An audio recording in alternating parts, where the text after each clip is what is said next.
ڕۆژی شەممە ئەندزەی دوودا سەرۆکی پۆڵەندا دوای پشکنین دەرکەوت کە هەڵگری ڤایرۆسی کۆرۆنایە. وتەبێژی سەرۆک بڵێی سوپای چالسکی لە تویتێکدا ڕایگەیاند سەرۆک کە تەمەنی 48 ساڵە ڕۆژی پێشتر لە پشکنینەکەیدا دەرکەوتووە تووشی ڤایرۆسەکە بووە و گوتیشی سەرۆک باری تەندروستی جێگیرە و لە کەرەنتێندایە.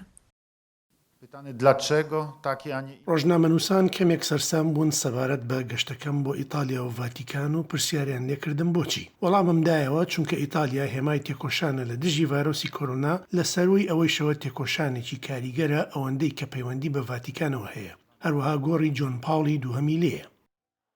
دەستنیشانکردنی دوودا لە نێوان دیاریکردنی ئەو ژمارە زۆرەی حاڵەتانی کۆڤید-19 و گیان لە دەستدانێ لە پۆڵەندا، ئەو وڵاتەی کە تەنها ژمارەیەکی زۆر کەمی لە وەرزی بەهاردا دەستنیشان کردهبوو. ڕێژەی توشبوون بە ڤایرۆسەکە سیستەمی تەندروستی وڵاتەکەی بەرەو قۆناغێکی شکست خوارد و بردووە.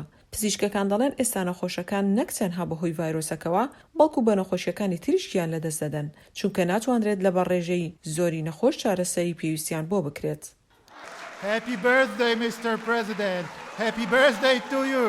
ڕۆژی لەدایکبوونت پیرۆز بێت جەنابی سەرۆک، لەدایکبوونت پیرۆز بە هیوای ئەوەی هەموو خەونەکانت بێتە دی بەڕێز سەرۆک.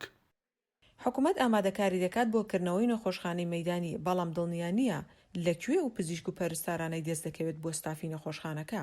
دوودا ڕۆژی هەینی سەردانی یاریگای نیشتیمانی لە وارشۆ کرد کە بڕیارە بکرێت بە یەکێک لەو نەخۆشخانە مەیدانیەکان. هەروەها ڕۆژی هەینی چاوی بە ئێگا سویاتی کەوت، یاریزانی تێنسی پۆڵەندی تەمەن 19 ساڵ کە سەرەتایە مانگە خەڵاتی کراوەی فەڕەنسی پێبەخشرا.